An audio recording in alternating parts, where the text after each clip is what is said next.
पहला क्वेश्चन है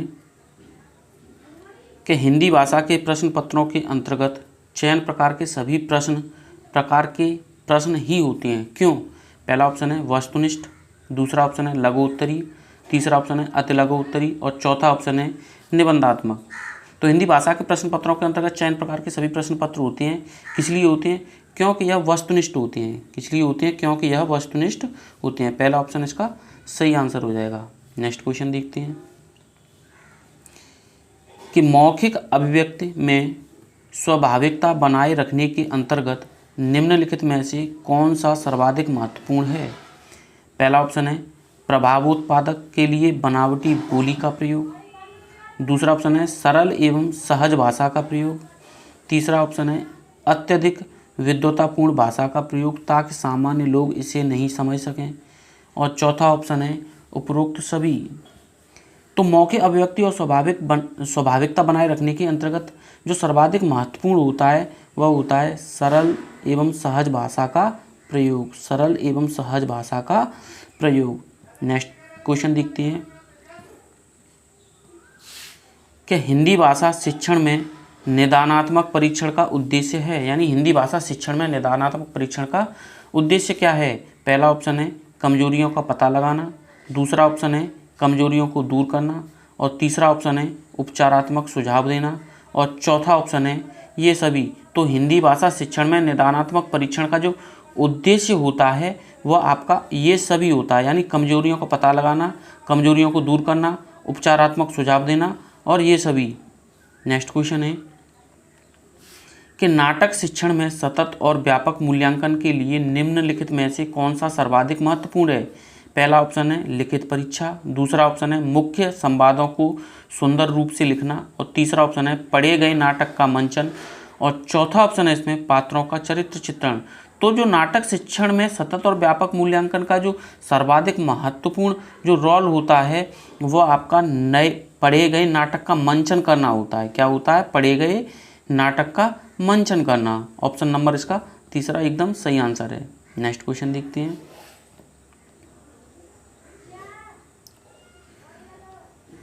कि छात्रों से उनकी रुचियों एवं अभिवृत्तियों आदि के विकास के बारे में सूचनाएं प्राप्त करने के लिए महत्वपूर्ण तथा उपयुक्त प्रविधि मानी गई है। पहला ऑप्शन है इसका कि समाज मिति, दूसरा ऑप्शन है पड़ताल सूची, तीसरा ऑप्शन है क्रम निर्धारण यानी मान रेटिंग स्केल कहते हैं जिसे, और चौथा ऑप्शन है प्रश्नावली। तो छात्रों से उनकी रुचियों एवं अभिवृत्तियों आदि के विकास में जो सूचना प्राप्त करने के लिए सबसे उपयुक्त जो विधि मानी जाती है वो आपकी प्रश्नावली विधि मानी जाती है। कौन सी मानी जाती है? प्रश्नावली विधि मानी जाती है। नेक्स्ट क्वेश्चन है कि ईश्वर को ईश्वर कहना किस प्रकार के उच्चारण दोष का उदाहरण है? पहला ऑप्शन है स्वरागम, दूसरा ऑप्शन है स्वर भक्ति और तीसरा ऑप्शन है स्वरलोप या इनमें से कोई नहीं। तो ईश्वर को ईश्वर कहना जो उच्चारण दोष का उदाहरण होता है वह आपका स्वरलोप होता है। क्या होता है? स्वरलोप दोष के कारण यह ईश्वर को ईश्वर कहता है। नेक्स्ट क्वेश्चन है कि हिंदी भाषा शिक्षण में उपचारात्मक शिक्षण की विधि निम्न में से कौन सी नहीं है? पहला ऑप्शन है कि अतिरिक्त कक्षाएं, दूसरा ऑप्शन है व्यायाम और तीसरा ऑप्शन है गोष्ठियां और चौथा ऑप्शन है विशिष्ट अभ्यास। तो जो उपचारात्मक शिक्षण विधि का विधि निम्न में से कौन सी नहीं है? तो जो उपचारात्मक विधि इनमें से नहीं है वो हो जाएगा व्यायाम। क्या नहीं है? व्यायाम। अतिरिक्त कक्षाएं उपचारात्मक शिक्षण हो सकती हैं, विशिष्ट अभ्यास भी उपचारात्मक शिक्षण हो सकता है, विशिष्ट गोष्ठियाँ भी उपचारात्मक शिक्षण हो सकता है, लेकिन व्यायाम क्या हो सकता है? उपचारात्मक शिक्षण नहीं हो सकता है। इसलिए इसका दूसरा ऑप्शन सही है।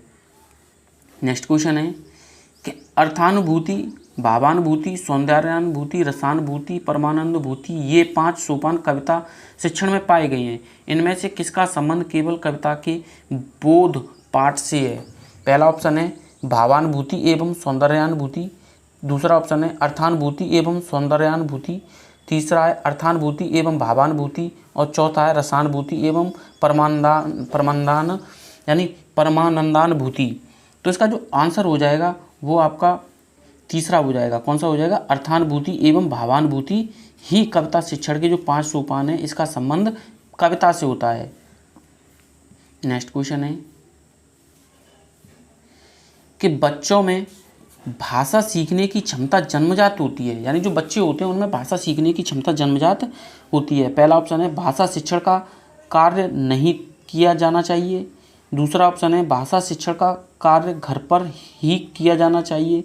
और तीसरा ऑप्शन है कि उनकी इस क्षमता का भरपूर प्रयोग करते हुए भाषाई नियम सिखाए जाने चाहिए। और चौथा ऑप्शन है बच्चों को समृद्ध भाषिक परिवेश उपलब्ध कराए जाने चाहिए। तो बच्चों में भाषा सीखने की जो क्षमता जन्मजात होती है, इसीलिए उन्हें बच्चों को समृद्ध भाषिक परिवेश उपलब्ध कराए जाने चाहिए।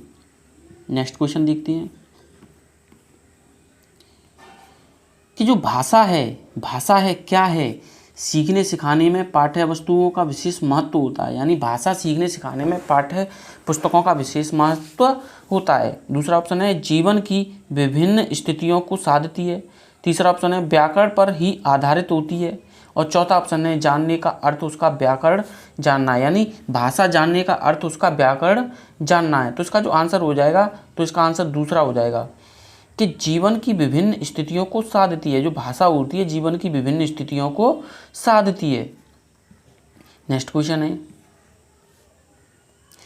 कि सतत मूल्यांकन का एक निहितार्थ है, यानी जो सतत मूल्यांकन होता है उसका एक निहितार्थ होता है। पहला ऑप्शन है बच्चों के परीक्षण संबंधी भय को समाप्त करना। दूसरा ऑप्शन है कि प्रतिदिन परीक्षाएं लेना। और तीसरा ऑप्शन है हर महीने परीक्षाएं लेना। और चौथा ऑप्शन है बच्चे के भाषा प्रयोग का निरंतर अवलोकन करना। तो एक सतत मूल्यांकन का एक निहितार्थ होता है, तो जो निहितार्थ बना होता है वो होता है बच्चों के भाषा प्रयोग का निरंतर अवलोकन करते रहना।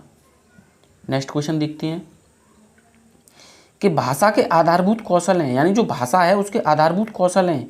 पहला ऑप्शन है हमेशा अर्जित किए जाते हैं। दूसरा ऑप्शन है सर्वथा पृथक हैं। और तीसरा ऑप्शन है अंतर संबंधित होते हैं। और चौथा ऑप्शन है क्रमबद्ध रूप से चलते हैं। तो जो भाषा के आधारभूत कौशल होते हैं वो आपके अंतर संबंधित होते हैं, एक दूसरे से अंतर संबंधित होते हैं। इसका तीसरा ऑप्शन एकदम सही आंसर है। नेक्स्ट क्वेश्चन है कि भाषा की कक्षा में समाचार पत्र पत्रिकाओं का उपयोग यह सुनिश्चित करता है कि पहला ऑप्शन है बच्चे की भाषा पर समाचार पत्र पत्रिकाओं का प्रभाव पड़े। दूसरा ऑप्शन है बच्चों को मुख्य शीर्षक याद है। तीसरा ऑप्शन है बच्चे प्रमाणित लेख समाचार आदि पर अपनी प्रतिक्रिया देने की क्षमता रखते हैं। और चौथा ऑप्शन है शिक्षण सामग्री का उपयोग हो रहा है। तो भाषा की कक्षा में समाचार पत्र पत्रिकाओं का जो पढ़ने का सुनिश्चित यानी पत्र पत्रिकाओं का उपयोग सुनिश्चित करता है, तो यह सुनिश्चित करता है कि बच्चे प्रमाणित लेख समाचार आदि अपनी प्रतिक्रिया देने की क्षमता रखते हैं। नेक्स्ट क्वेश्चन है कि हिंदी वर्णमाला में ऊष्म व्यंजन कौन से हैं, यानी जो हिंदी वर्णमाला है उसमें ऊष्म व्यंजन कौन से हैं। पहला ऑप्शन है श, स, स और ह। दूसरा ऑप्शन है त, थ, द और ध। और तीसरा ऑप्शन है ट, ठ, ड और ढ। और चौथा ऑप्शन है च, छ, ज और झ। तो हिंदी वर्णमाला में जो ऊष्म व्यंजन होते हैं तो इसका जो पहला ऑप्शन सही हो जाएगा स, स और ह। नेक्स्ट क्वेश्चन है कि आना है तो जल्दी आओ वाक्य में उचित विराम चिन्ह का प्रयोग करें। पहला ऑप्शन है अल्प विराम। दूसरा ऑप्शन है अर्ध विराम। तीसरा ऑप्शन है लाघव चिन्ह। और चौथा ऑप्शन है विवरण चिन्ह। आना है तो जल्दी आओ वाक्य का प्रयोग करें, तो इसका जो ऑप्शन हो जाएगा पहला हो जाएगा अल्प विराम चिन्ह। क्या हो जाएगा? अल्प विराम चिन्ह। यानी आना है तो जल्दी आओ वाक्य में जो उचित विराम का प्रयोग हुआ है वो अल्प विराम लगा हुआ है। क्या हुआ है? अल्प विराम लगा हुआ है। नेक्स्ट क्वेश्चन देखते हैं कि परा उपसर्ग का अर्थ है, यानी जो परा उपसर्ग है उसका अर्थ क्या है। पहला ऑप्शन है भीतर। दूसरा ऑप्शन है उल्टा। तीसरा ऑप्शन है बाहर। चौथा ऑप्शन है आसपास। तो जो परा शब्द होता है उसका जो उपसर्ग होता है वो होता है उल्टा। क्या होता है? उल्टा होता है। परा का अर्थ होता है उल्टा। नेक्स्ट क्वेश्चन है कि मुझे किस प्रकार का सर्वनाम है, यानी मुझे किस प्रकार का सर्वनाम है। उत्तम पुरुष है, मध्यम पुरुष है, अन्य पुरुष है या इनमें से कोई नहीं। तो जो मुझे किस प्रकार का सर्वनाम है, तो जो मुझे है ना वो उत्तम पुरुष का सर्वनाम है, क्योंकि वो खुद की बात कर रहा है। किसकी बात कर रहा है? खुद की बात कर रहा है। नेक्स्ट क्वेश्चन है कि नायक शब्द का स्त्रीलिंग है। नायक शब्द का स्त्रीलिंग शब्द है। पहला ऑप्शन है नायिका। दूसरा ऑप्शन है नायकी। और तीसरा ऑप्शन है नायिकाएं। और चौथा ऑप्शन है नायक। तो जो नायक शब्द है इसका जो ऑप्शन हो जाएगा पहला शब्द हो जाएगा। जो नायक होता है उसका जो स्त्रीलिंग शब्द होगा वो नायिका होगा। क्या होगा? नायिका होगा। नेक्स्ट क्वेश्चन है कि यदि अयस का अर्थ लोहा है तो अयासु का अर्थ होगा।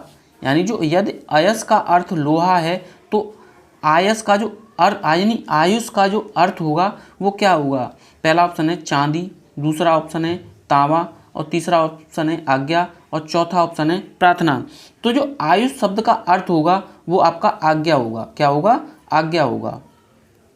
नेक्स्ट क्वेश्चन है कि फेंककर वार किया जाने वाला हथियार क्या कहलाता है? यानी जो फेंककर चलाए जाने वाले हथियार होते हैं उन्हें हम क्या कहते हैं? पहला ऑप्शन है अस्त्र, दूसरा ऑप्शन है शस्त्र, तीसरा ऑप्शन है आयुध या इनमें से कोई नहीं। तो फेंककर चलाए जाने वाले जो हथियार होते हैं उन्हें हम अस्त्र कहते हैं। क्या कहते हैं? अस्त्र कहते हैं। नेक्स्ट क्वेश्चन है कि वृक्ष छाया का संधि विच्छेद होगा, यानी जो वृक्ष छाया है उसका संधि विच्छेद होगा। पहला ऑप्शन है वृक्ष धन छाया, दूसरा ऑप्शन है वृक्ष धन छाया, तीसरा ऑप्शन है वृक्ष धन छाया और चौथा ऑप्शन है वृक्ष धन छाया।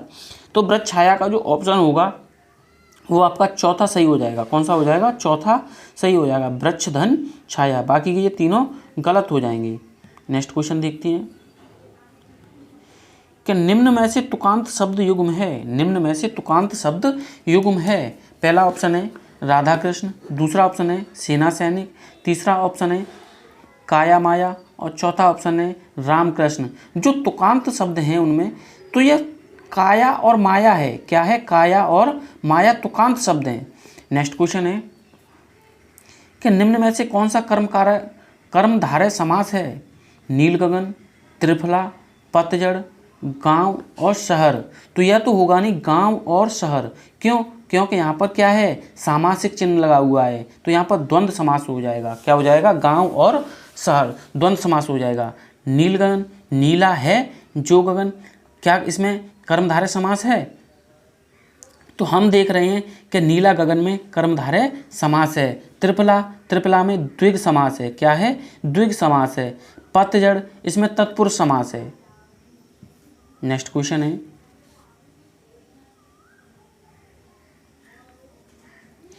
कि दुनिया को अब तक सर्वाधिक नुकसान किससे हुआ है? यानी जो दुनिया है उसको सर्वाधिक नुकसान अब तक किससे हुआ है? पहला है युद्ध से, दूसरा है विश्व युद्ध से, तीसरा ऑप्शन है आतंकवाद से और चौथा ऑप्शन है राजनीति से। तो जो दुनिया को सर्वाधिक अब तक जो नुकसान हुआ है वह आपको आतंकवाद से हुआ है। किससे हुआ है? आतंकवाद से हुआ है। नेक्स्ट क्वेश्चन देखते हैं कि निम्नलिखित में से किस संगठन को धार्मिक कट्टरता की श्रेणी में रखा जाता है? पहला ऑप्शन है अलकायदा, दूसरा ऑप्शन है लिट्टे, तीसरा ऑप्शन है तालिबान और चौथा ऑप्शन है नक्सलवादी समूह। तो जो धार्मिक कट्टरता की श्रेणी में रखा जाता है वह आपका अलकायदा को रखा जाता है। किसको रखा जाता है? अलकायदा को रखा जाता है। पहला ऑप्शन इसका बिल्कुल सही हो जाएगा। नेक्स्ट क्वेश्चन देखते हैं कि पूरी दुनिया आतंकवाद से निपटने के लिए चिंतित कब से दिखाई पड़ने लगी है? पहला ऑप्शन है प्रथम विश्व युद्ध के बाद से, दूसरा ऑप्शन है द्वितीय विश्व युद्ध के बाद से, तीसरा ऑप्शन है 11 सितंबर 2001 के बाद से और चौथा ऑप्शन है 2001 के बाद से। तो जो पूरी दुनिया आतंकवाद से निपटने के लिए चिंतित दिखाई देने लगी है तो वो 11 सितंबर 2001 के बाद से है। 11 सितंबर 2001 के बाद से है। नेक्स्ट क्वेश्चन है प्रस्तुत गद्यांश का निम्नलिखित में से सर्वाधिक उपयुक्त शीर्षक कौन सा होगा? पहला ऑप्शन है अंतर्राष्ट्रीय कूटनीति, दूसरा ऑप्शन है आतंकवाद, तीसरा ऑप्शन है धार्मिक कट्टरता और चौथा ऑप्शन है आतंकवाद के उद्देश्य। तो प्रस्तुत गद्यांश का जो सर्वाधिक उपयुक्त शीर्षक होगा वो आपका हो जाएगा आतंकवाद। नेक्स्ट क्वेश्चन है कि प्रस्तुत गद्यांश में निम्नलिखित में से किस देश की चर्चा नहीं की गई है? पहला ऑप्शन है अमेरिका, दूसरा ऑप्शन है श्रीलंका, तीसरा ऑप्शन है अफगानिस्तान और चौथा ऑप्शन है इजराइल। तो इसमें जो चर्चा नहीं की गई है वो आपकी इजराइल की नहीं की गई है। नेक्स्ट क्वेश्चन है और यह लास्ट क्वेश्चन है कि आतंकवाद शब्द है, यानी जो आतंकवाद शब्द है वो क्या है? संज्ञा है, विशेषण है, क्रिया है, क्रिया विशेषण है। तो जो आतंकवाद शब्द है वो एक संज्ञा है। क्या है? संज्ञा है। इसका ऑप्शन नंबर ए बिल्कुल सही शब्द है। अगर दोस्तों यह वीडियो आपको पसंद आई हो तो लाइक कीजिए, चैनल को सब्सक्राइब कीजिए और दोस्तों में शेयर कीजिए। मिलती है नेक्स्ट वीडियो में, तब तक के लिए नमस्कार।